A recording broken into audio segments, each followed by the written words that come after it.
Awalnya saya tidak berpikir panjang tentang siapa itu Dajjal, hanya sebatas pengetahuan saja. Saya tidak pernah mau berniat menyampaikan pada orang lain, karena orang lain memang pun kalau diajak bicara Dajjal, terkadang orang takut dan juga apa itu Dajjal, apa kepentingannya buat kehidupan saya, tidak ada. Tapi ternyata saat ini justru kita mesti wajib tahu tentang Dajjal, karena fitnahnya sudah merambah seluruh kehidupan kita. Tidak ada satupun bidang dalam kehidupan kita, hatta agama sekalipun, melainkan fitnah Dajjal ada di dalamnya. Biasa saya kalau masuk ke sebuah masjid untuk pengajian, saya suka lirik dulu kanan kiri, lihat arsitektur masjidnya. Kalau di sini insya Allah tidak ada.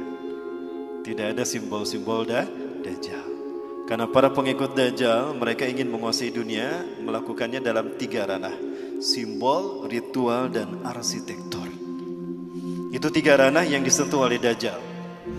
Maka 3 ranah ini tidak pernah terlepas dari sistem Dajjal: simbol, ritual, arsitektur. Ya, salah satu contoh ritualnya,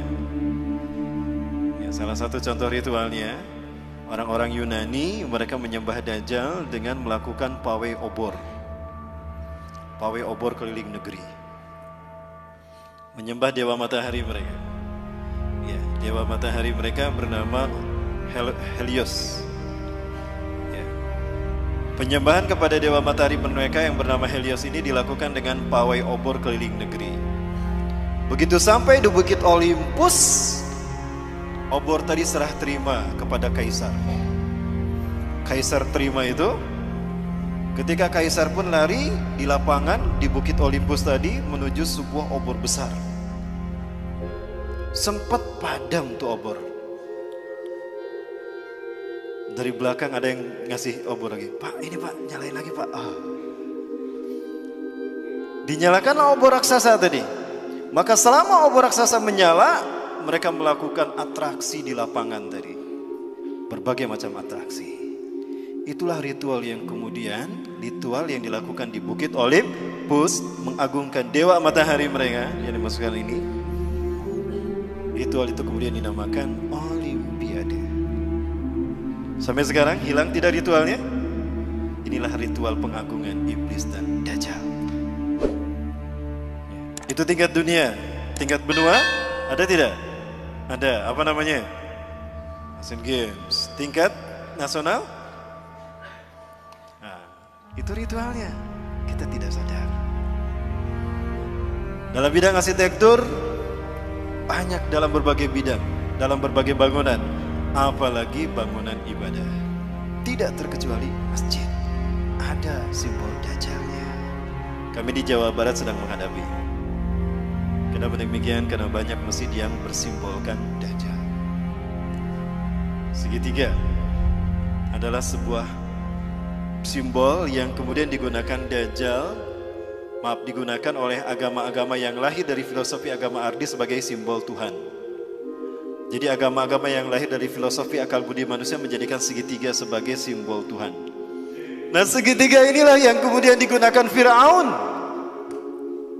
untuk menunjukkan eksistensinya sebagai Tuhan. Kita tahu Firaun mengaku tuh Tuhan. Wa ana rabbukumul a'la. Itu kata Firaun di hadapan Nabi Musa dan Harun.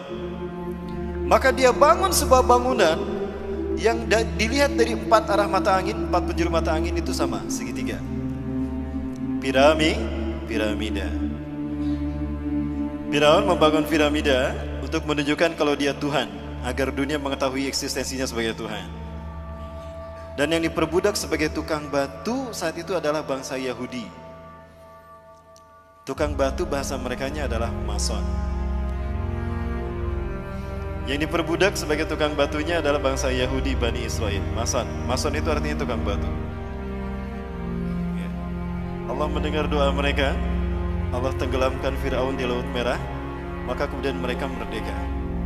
Mereka tidak lagi dijajah oleh Firaun. Tapi mereka tidak melupakan posisi mereka sebagai tukang batu yang diperbudak berabad-abad. Mereka tetap akan menyandang diri sebagai tukang batu.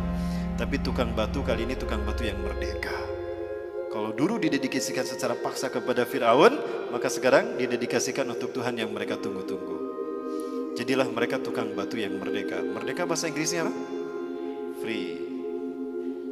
Maka lahirlah Freemason. situ sejarahnya.